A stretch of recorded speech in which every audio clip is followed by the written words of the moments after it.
Ok, super. Donc, bonjour à toutes. Je me présente pour celles qui ne me connaissent pas. Donc, je m'appelle Delphine Jaune.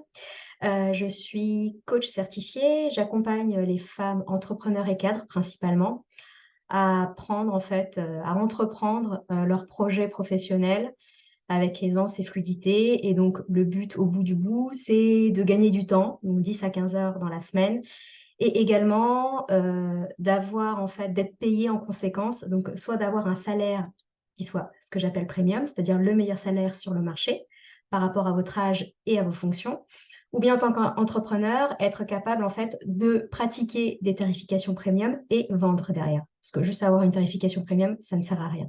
Il faut vendre derrière. Alors, pour celles qui étaient là la semaine dernière, c'est du coup un atelier qui est en deux parties. Donc, comment réussir soit sa prise de poste, soit sa reconversion professionnelle. La première partie, la semaine dernière, on a vu en fait que euh, généralement, lorsqu'on entreprend nos projets professionnels, on a un certain nombre d'aléas. Donc, si on est entrepreneur, surtout au début, et après, parfois de façon cyclique, on ne génère pas suffisamment de ventes. Il n'y a pas beaucoup d'engagement sur les posts que l'on met sur les réseaux sociaux. On a très peu de contact avec les prospects. Ou si on est cadre et qu'on a un nouveau projet, on va avoir une réduction budgétaire, on va avoir des personnes à problème dans notre équipe, on ne va pas savoir comment les gérer. On va avoir des cahiers des charges qui changent tous les 4 matins. Et donc, on a beaucoup de choses qui se passent mal. Et j'ai vécu tout ça et je vis encore de façon cyclique tout ça. Et donc la semaine dernière, on avait vu que le problème principal, c'est pas ce qui nous arrive, c'est le comportement que l'on a lorsque ces aléas nous tombent dessus. Donc en fait, on va plutôt rester passive lorsqu'il y a quelque chose qui ne nous convient pas. On va être plutôt dans un comportement qui est passif. Et donc, en fait, on va rester dans l'inaction pendant plusieurs jours, voire plusieurs semaines, en faisant complètement autre chose, quoi. Et donc, on ne va pas travailler sur le projet en question. Donc ça, c'était la première partie. Je vous ai expliqué comment, du coup, gérer vos émotions. Donc, pour celles qui ne l'ont pas, je vous enverrai le replay. Je pense que j'arriverai à vous trouver. Euh, et donc, la première phase, quand quelque chose ne va pas dans le bon sens, c'est c'est de savoir gérer correctement cette émotion-là pour revenir à un état neutre. D'accord?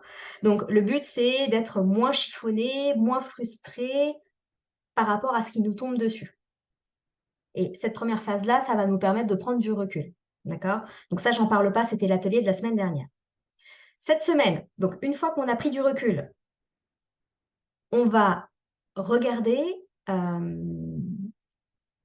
en fait, on va regarder comment changer les indicateurs. Parce qu'aujourd'hui, les métriques que l'on utilise, ça va être le nombre d'engagements sur nos postes. Ça va être le budget qu'on nous a alloué, les ressources qu'on nous a allouées, le type d'équipe que l'on a pour regarder si on est capable, en fait, de réussir ce projet ou de réussir cette prise de poste. D'accord? C'est ça les indicateurs que l'on regarde.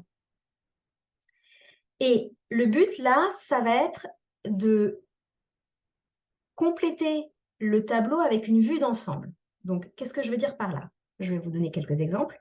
Supposons que vous prenez un nouveau poste. Moi, je vais prendre mon exemple. Il y a 4 ans, j'ai pris un poste de management, d'accord? Et en gros, j'étais la junior de l'équipe et j'ai pris la tête de l'équipe, d'accord? Il y avait 6 personnes dans mon équipe. Il y en avait 2 qui s'aimaient la zizanie, d'accord? Mais quand je vous dis des collaborateurs difficiles, vraiment des collaborateurs difficiles. OK? Il y en avait 3 qui m'ont vu arriver, donc qui me connaissaient très bien. Ils ont fait bon, on va voir ce qu'elle fait, hein. On attend, les bras croisés, on va voir. Et il y en avait un qui était vraiment enjoué. OK? Qu'est-ce que mon cerveau a fait à l'époque? Il a fait oh là là, il y a 2 personnes qui s'aiment la zizanie, il y a 2 personnes qui sont compliquées. Je vais pas y arriver. Ça va être très compliqué. Je sais pas quoi faire. Donc naturellement, je me suis dirigée, enfin j'ai consacré toute mon énergie à regarder ce qui n'allait pas, c'est-à-dire ces 2 collaborateurs-là. OK? Ce que je vous invite à faire, si vous êtes dans une situation similaire, c'est de prendre du recul et regarder tout le tableau. Donc là, moi, dans mon cas, OK, j'avais 2 personnes qui foutaient le bordel, OK, mais j'avais également 3 autres personnes qui attendaient de voir ce qui se passe, ou qui étaient plutôt neutres et curieuses, et j'avais une personne qui était vraiment enjouée. OK? Là, je complète le tableau, tout juste. Pareil, lorsque vous gérez un projet, vous avez une réduction budgétaire de 30.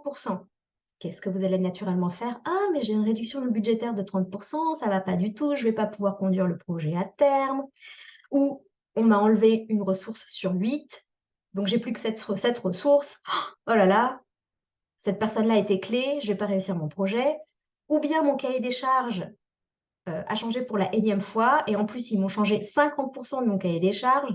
Il y a 50 de changement, mon Dieu, va falloir tout recommencer à 0. D'accord? Et généralement, c'est comme ça qu'on fait et c'est totalement naturel. C'est comme ça que l'on fonctionne par défaut. On va regarder ce qui ne va pas.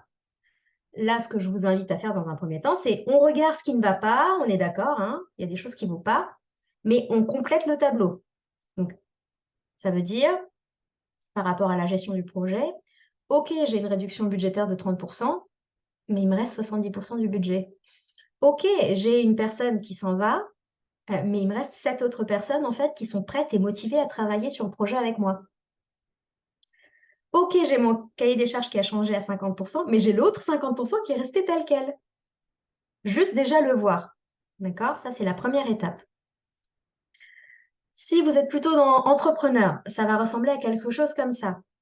J'ai contacté 10 prospects et aucun d'entre eux n'a répondu. Donc ça veut dire que c'est nul, ça veut dire que personne ne s'intéresse à moi, ça veut dire que c'est de la merde. Bon, je ne sais pas ce que vous racontez, mais voilà. En filigrane, ça va donner ça. Ou bien j'ai créé, je ne sais pas moi, 30 postes sur les 2 derniers mois et à chaque fois, il n'y a que ma sœur et ma cousine qui like. J'exagère un peu, je grossis le trait, hein, c'est fait exprès. OK? Là, vous allez me dire, mais là, en fait, il n'y a personne qui m'a contacté, j'ai aucun prospect, vas-y, comment je fais là? Comment je fais pour dépeindre le tableau? Et là, c'est pareil, en fait. Il faut se dire, bah, OK, déjà, j'ai créé 30 postes. OK? Déjà, j'ai eu le courage de contacter 10 prospects. Et en fait, en faisant ça, je m'entraîne à dire haut et fort à tout le monde qui je suis, qu'est-ce que je propose comme service et pourquoi ils devraient venir travailler avec moi. D'accord? Je m'entraîne déjà et en plus, j'ai le courage de le faire. Vous voyez un peu le travail que l'on fait ou pas? Et est-ce que vous avez des questions à ce stade-là? Pour celles qui ne sont pas habituées sur Zoom, il faut cliquer sur l'onglet «Discussion» pour, m'envoyer des messages ou vous pouvez prendre la parole, comme vous voulez.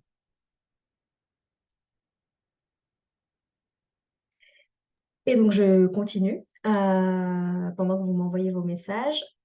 Alors je ne sais même pas si je les vois.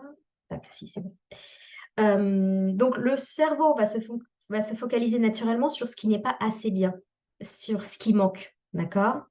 Et donc vous allez toujours aller renforcer les croyances de pourquoi ce n'est pas assez bien et pourquoi vous allez échouer, d'accord? C'est pour ça que vous vous concentrez sur les 30 de budget qui manquent, sur la ressource qui vous manque, sur le cahier des charges qui a changé à moitié et sur le fait qu'aucun prospect ou aucune personne ne like et commente ce que vous faites, ne vous soutient. Et donc, le but donc, de cet exercice, c'est ce que je vous dis, c'est de neutraliser un peu le tableau avec une vue d'ensemble. Donc ça, c'est ce qu'on a fait. Et du coup, tu me dis test and learn, OK, et c'est très clair et intéressant. Yep, OK, et je me reconnais tout à fait, et c'est très clair. OK. Donc ça, c'était la première étape. On prend du recul, on a une vision d'ensemble. Deuxièmement, on se rappelle pourquoi on fait ce qu'on fait.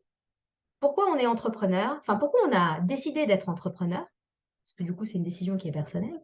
Pourquoi on a accepté de prendre ce poste ou ce nouveau projet?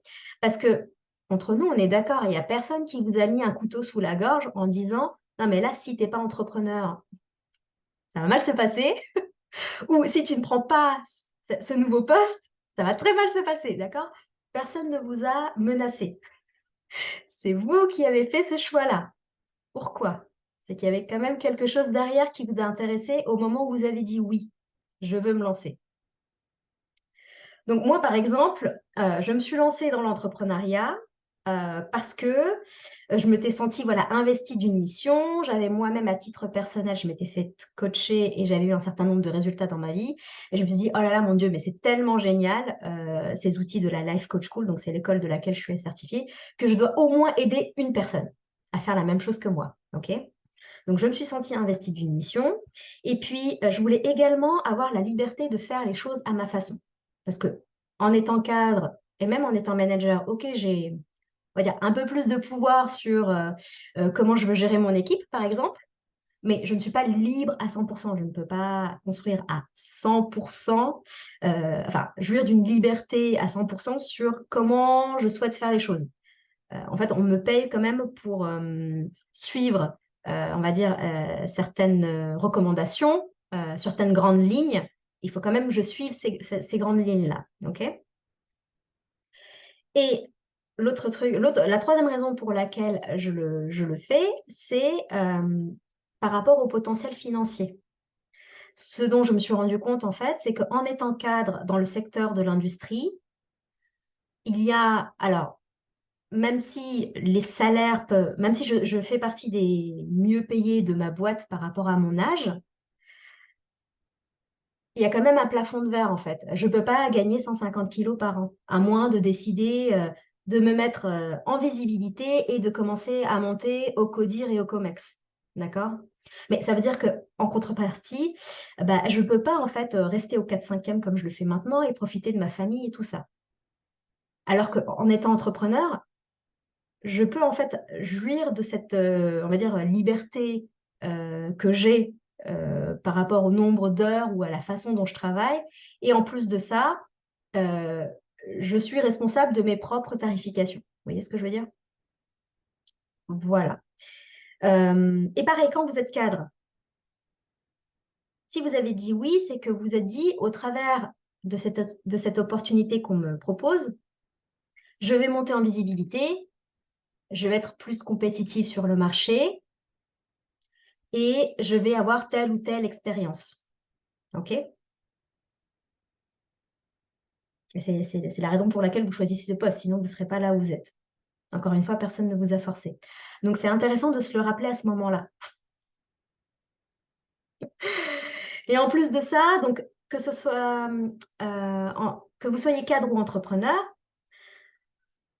au final, le fait de traverser toutes ces épreuves-là, ça va vous faire, avoir plus de résilience, ça va vous permettre une meilleure prise de recul, vous allez être plus créative dans la façon dont vous allez, solutionner tous vos problèmes et vous allez avoir une grosse capacité d'adaptation. Et donc ça, ce sont des compétences clés pour réussir n'importe quel projet. Donc c'est chouette. Il nous arrive des choses pas très bien, mais en fait, c'est l'occasion pour nous de progresser et d'enrichir notre expérience. OK? Donc étape 1, c'est prise de recul, on regarde le tableau au global. Étape 2, c'est on se rappelle pourquoi on fait tout ça. Ça fait du bien de se le rappeler. Étape numéro 3, celle-là, c'est la plus importante. Autant les 2 autres, je pense que vous en avez déjà entendu parler, celle-là, en fait, je l'entends pas assez souvent. C'est renforcer les liens avec ce qui fonctionne déjà. Qu'est-ce que je veux dire par là? Comme je vous l'ai dit, notre cerveau aime bien regarder ce qui ne va pas et aime bien se focaliser sur ce qui ne va pas. C'est parfaitement normal. Si vous êtes comme ça, c'est que vous fonctionnez parfaitement normalement. Donc c'est plutôt une bonne nouvelle. Bravo. Et donc, pour pouvoir, continuer à comment dire? Pour pouvoir assurer notre succès dans notre prise de poste ou dans le projet, que l'on mène, il faut savoir regarder les choses sous un angle optimum. Alors qu'est-ce que je veux dire par là? Je reprends mes exemples d'avant. Je suis manager et dans l'équipe que je viens de prendre, il y a 2 personnes qui sèment la zizanie. Toute mon énergie va en fait, sur ces 2 personnes-là. Ah, mais comment est-ce qu'elles vont réagir en réunion? Et je fais quoi si telle personne dit telle phrase à tel moment? Et je fais comment pour, être acceptée par ces personnes-là? Parce que quand même, elles sont, sous ma responsabilité, bla bla bla bla. Vous voyez un peu le truc? Enfin, moi je c'est j'ai passé mes 6 premiers mois comme ça, donc je sais de quoi je parle.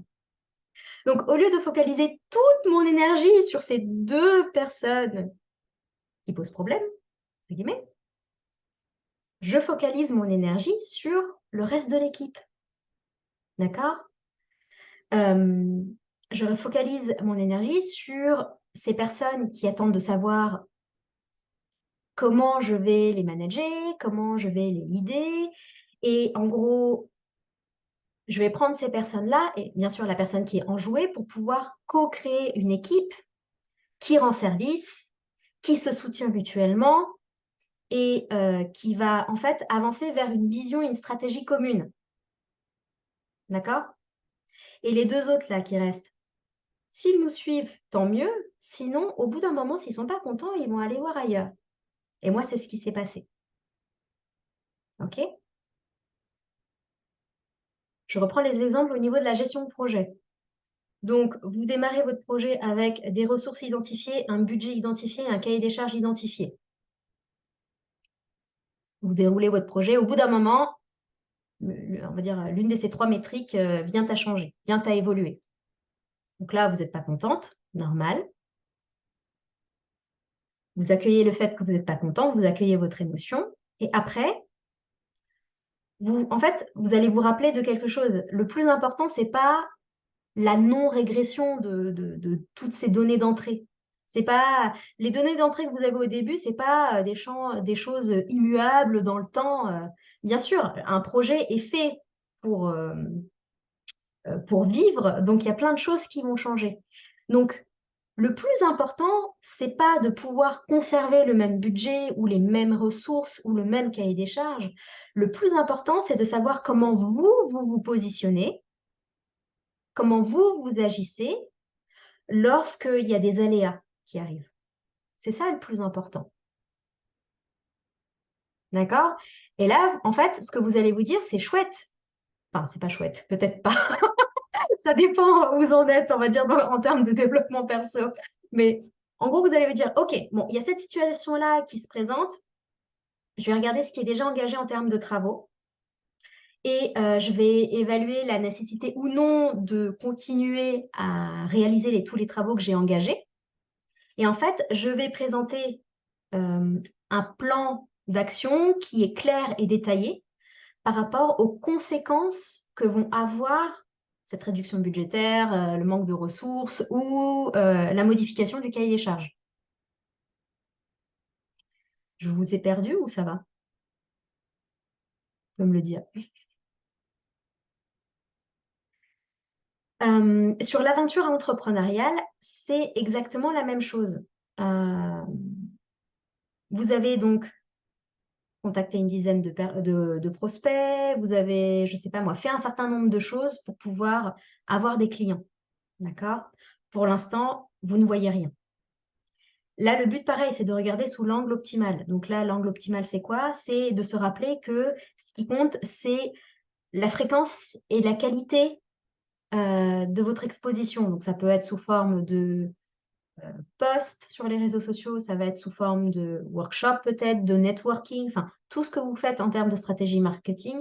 Ce qui compte, voilà, c'est la fréquence à laquelle vous vous exposez et la qualité des messages que vous communiquez. D'accord? Votre but à vous, c'est d'aider un maximum de personnes, si vous êtes entrepreneur, et donc aider un maximum de personnes et atteindre un maximum de personnes.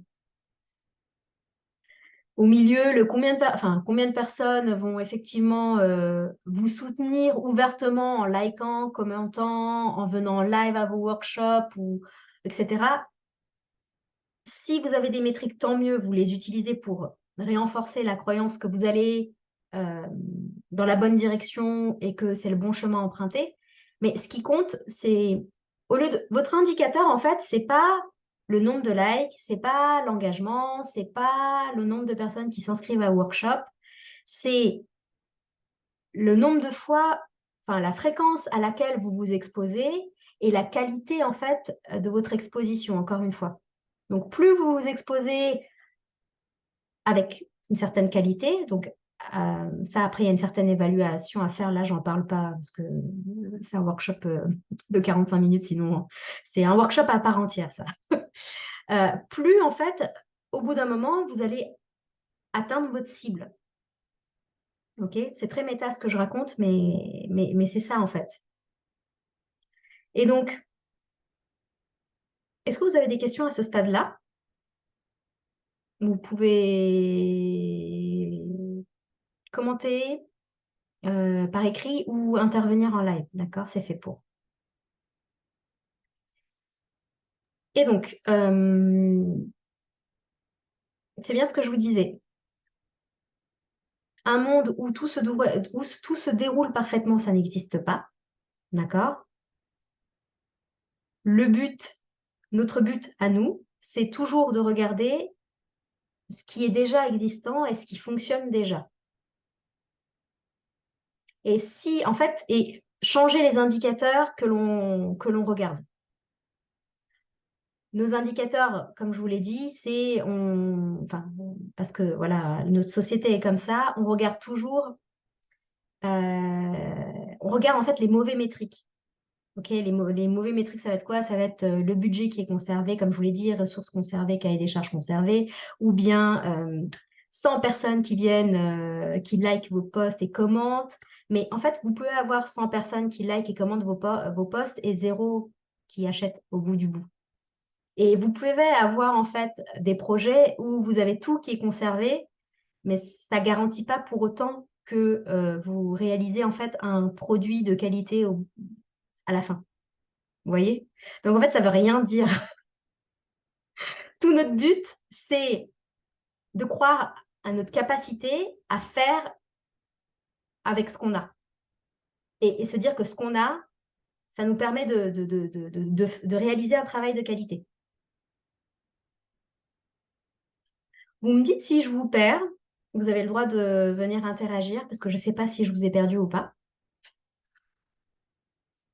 Donc, juste une question sur les indicateurs. Si on a du mal à trouver des indicateurs pour nous-mêmes Oui. et on attend toujours que quelqu'un de l'extérieur euh, nous dise, par exemple, le valide. Enfin, par exemple, si je fais une présentation et j'ai pas leur confiance, jusque, jusqu'à il y a au moins deux personnes dans l'équipe qui me disent que c'est OK. Donc, c'est un exemple qui n'est pas tout à fait lié, mais par exemple, si on a du mal à trouver des indicateurs de nos propres succès, comment on fait? Ok. Tu peux me donner un peu plus de détails là par rapport à la circonstance? Donc, il y a quelque chose qui a changé dans le projet, c'est ça? Oui, par exemple. Et donc, il faut que je mette à jour un document. Ok. Et, mais j'ai pas confiance que j'ai fait un bon job jusqu'à au moins deux, trois personnes de l'équipe me disent que c'est OK. Donc, je vais attendre que tout le monde, enfin, au moins la majorité me dise que c'est OK avant de leur envoyer au client. Ok. Donc, du coup, quel est le problème ici? Donc, le problème ici, c'est vraiment manque que je peux même pas faire un document. Personne dans l'équipe aura confiance en moi si je continue comme ça. Je vais pas avoir un autre projet si je continue comme ça. Ok. Ce document dont tu parles, c'est un document qui est majeur.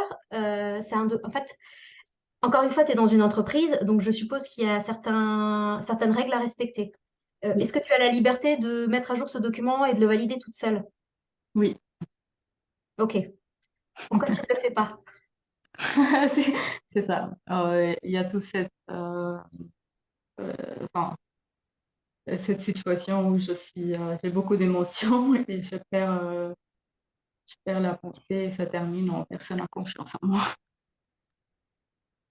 C'est quoi là le pire scénario? Tu le valides toute seule dans ton coin, tu dis, bon bah voilà, là, j'ai mis à jour le document, voilà ce que l'on va. Du coup, c'est quoi comme document? C'est quelque chose qui va indiquer la démarche à suivre? C'est. Oui, par exemple, oui. Des D'accord, prochains. ok. C'est quoi le pire scénario là? Que c'est pas bon et je vais devoir le refaire. Ok. En quoi c'est un problème si c'est pas bon et que tu dois le refaire? Euh, Tout le monde perd confiance en moi et je suis virée. Ok. Alors, c'est quoi le lien entre toi qui as un document à refaire et les personnes qui perdent confiance en toi? Euh, hein, je suis pas quelqu'un de fiable, Ok. Tu n'es pas quelqu'un de fiable. Quoi d'autre? quelqu'un compétent, Quelqu'un de compétent, d'accord. euh, qui est quelqu'un qui peut gérer un sujet malgré l'expérience. Tu as combien d'années d'expérience en tant que chef de projet? Disons, 10 ans? un an. Ah non, d'accord. Je Ah, suis pas projet, mais on va dire. ok. Donc, tu as 1 an d'expérience, tu te permets, entre guillemets, de mettre à jour un document et finalement, les gens se rendent compte que ça va pas, tu dois recommencer. On te dit, tu dois recommencer. Du coup, automatiquement, tu te dis, ces personnes pensent que tu n'es pas quelqu'un de fiable et que tu n'es pas quelqu'un de compétent, alors que ça fait 1 an que tu gères des projets. Oui. Hmm. En fait, c'est pas ces personnes-là qui pensent ça, Mm. c'est toi. Oui. Le problème, c'est pas les autres, là. Le problème, c'est pas les autres. Ils peuvent très bien se dire, ah bon, bah, en fait, bah, heureusement qu'elle a sorti le document. Mm. Ça nous a permis de le relire et d'amender les deux, trois bricoles qui n'allaient pas. Mm, mm, Tu vois? Heureusement que Manassa l'a fait. mm. Oui. Je fais exprès de prendre un cas extrême, tu vois, l'opposé à 180 degrés. Tu Mm. vois? Ça peut être, bon, bah, en fait, bah, c'est bien, en fait, il y a quelqu'un qui a fait ce travail-là. Bon, il y a deux, trois trucs à corriger, mais ça va, c'est chouette. Mm. Ça peut être, c'est cool qu'elle ait mis à jour ce document-là, ça nous permet d'avancer et d'avoir une vision claire. Mm.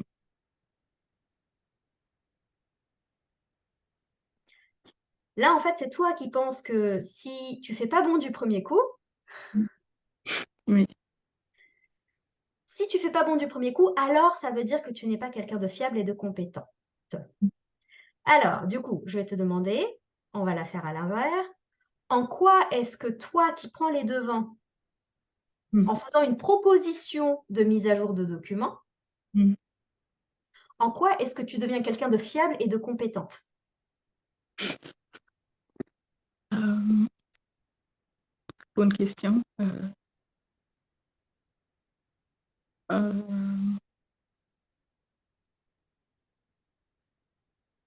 Quelqu'un qui avance tout simplement sur un sujet.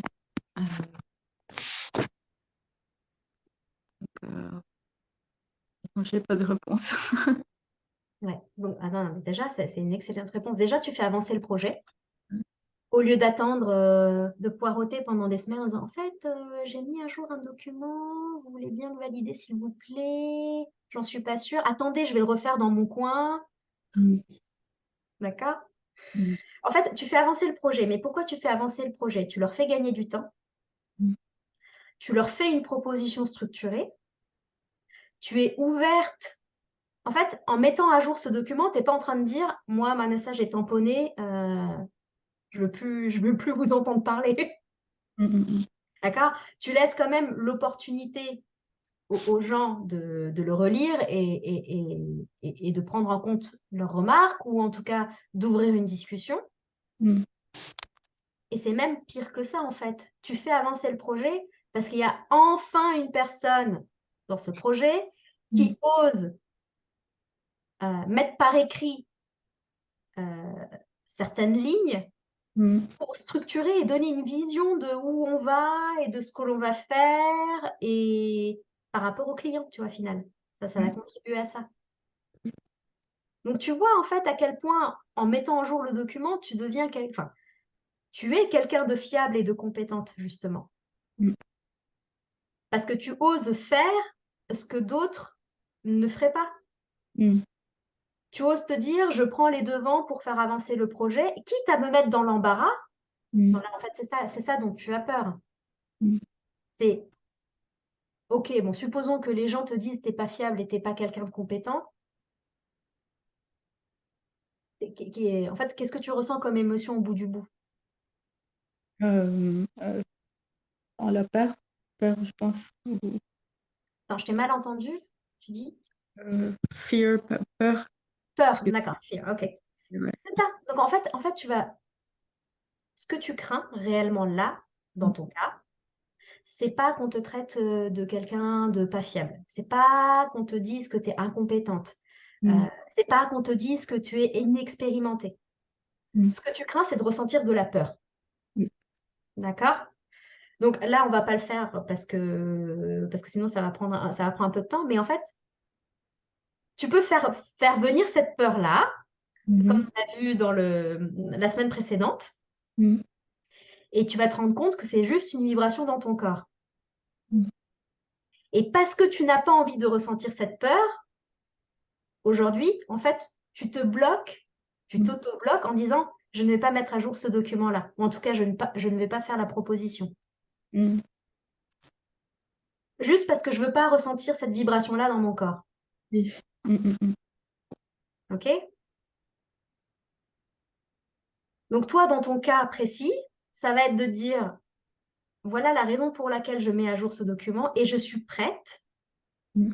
On va aller dans le pire cas. En fait, je suis prête à ce qu'on me dise que je suis quelqu'un de pas fiable et de pas compétent. Mm. Parce que moi, je sais que je fais avancer le projet Mm. et ce que je vais le pire que je puisse ressentir, c'est de la peur. Ok.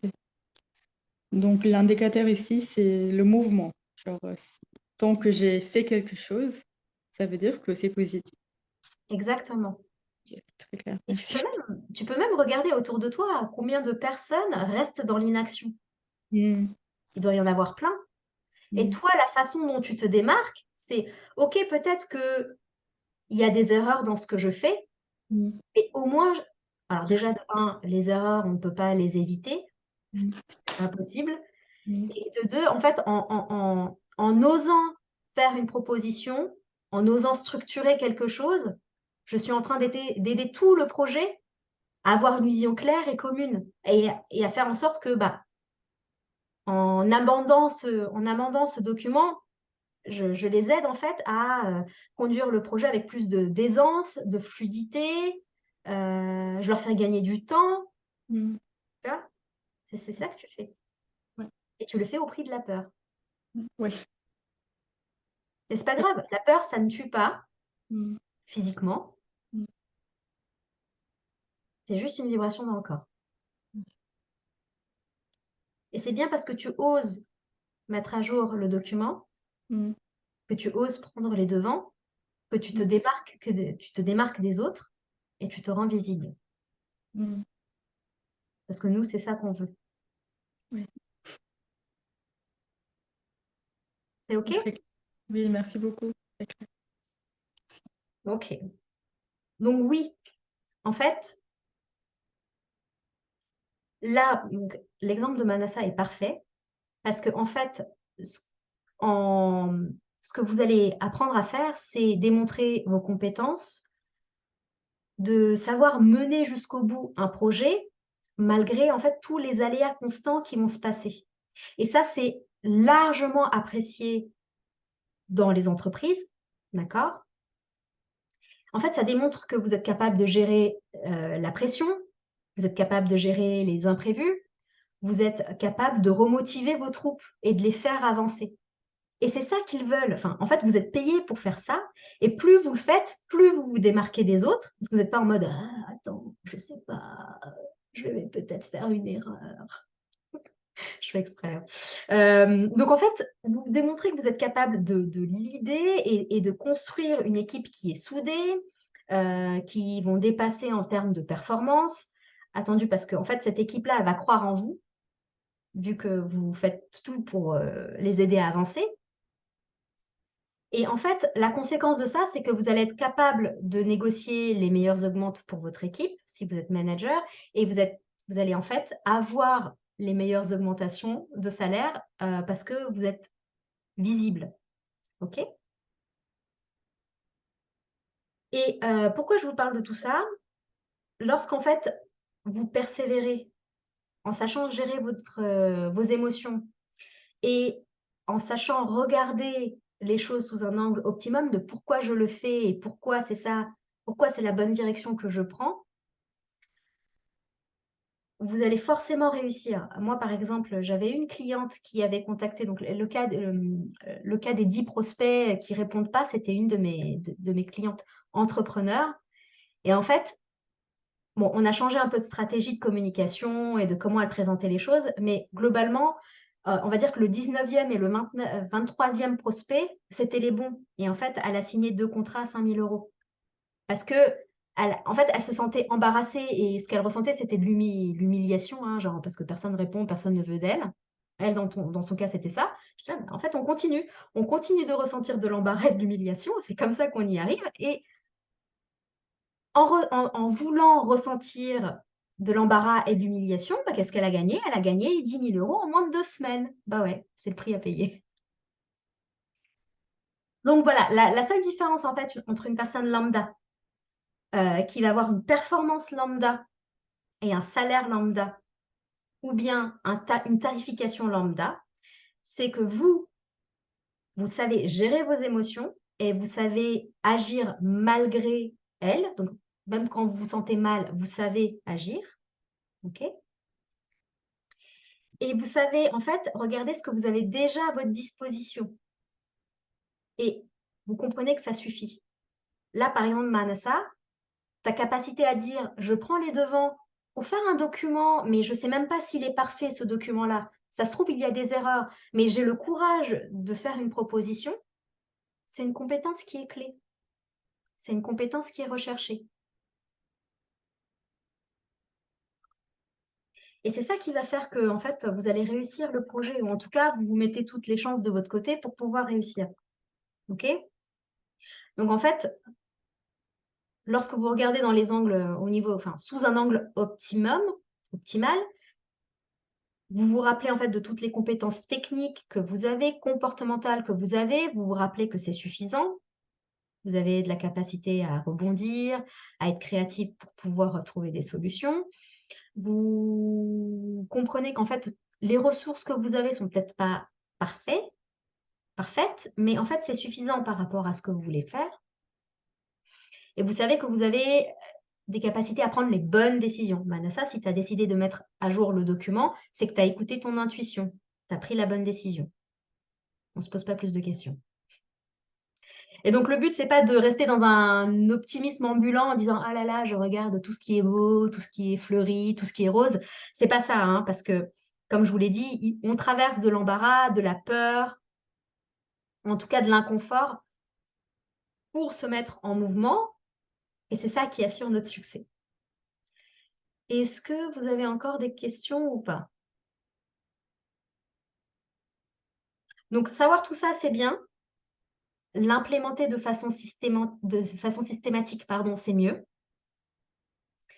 Parce que là, en fait, ce qui se passe pour vous lorsque vous ressentez de la peur, que vous avez peur de mal faire, que vous voulez pas agir, c'est que votre système nerveux n'est pas habitué à ce genre de situation et du coup, il n'arrive pas à se réguler correctement et c'est bien parce que vous n'arrivez pas à vous réguler correctement que vous n'agissez pas.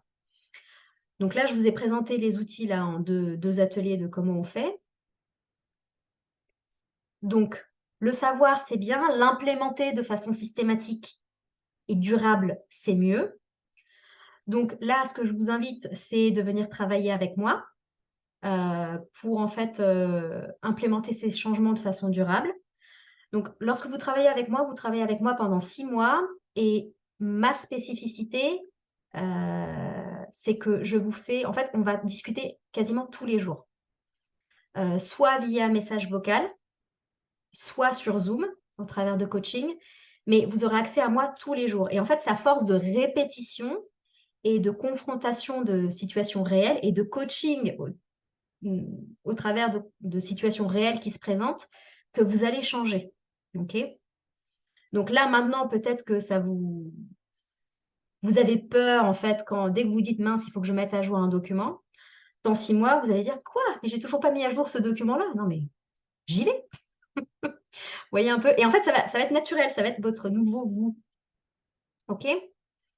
Donc moi, ce que je vous aide à faire généralement, c'est vous faire gagner du temps, donc faire tout ça en libérant 10 à 15 heures par semaine, parce que c'est ce que moi-même j'ai fait et c'est ce que j'ai fait, en fait, avec, les douzaines de clientes que j'ai déjà accompagnées.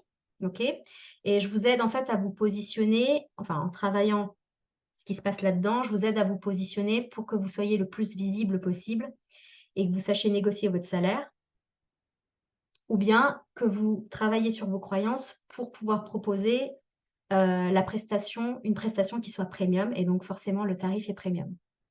OK? Donc si vous êtes intéressé, c'est simple, vous m'envoyez un message et on fera une consultation d'une heure. La consultation d'une heure, rien qu'en soi déjà, ça permet déjà de cibler spécifiquement, ce que vous avez à travailler et voilà. Et après on verra comment collaborer ensemble. Est-ce que vous avez encore des questions?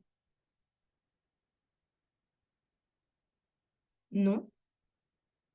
Vous pouvez mettre oui ou non, comme ça au moins je sais. OK, super. Merci Bi.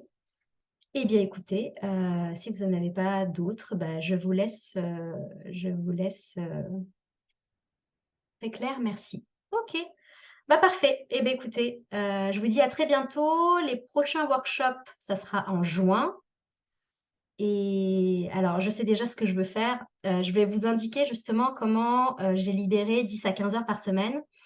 Comment j'ai fait en fait pour, augmenter mes tarifs, de coaching? Comment j'ai fait pour augmenter mon salaire? On va parler d'argent, ça va être bien. J'adore parler d'argent. Comment accéder au précédent replay? Je te l'enverrai. Je te l'en alors attends, je te l'enverrai sur Meetup. Je pense que j'ai accès, à la messagerie, je te l'enverrai. C'est sur YouTube sinon, mais je t'enverrai le lien. D'accord, merci. Très bien, belle journée à vous, à bientôt.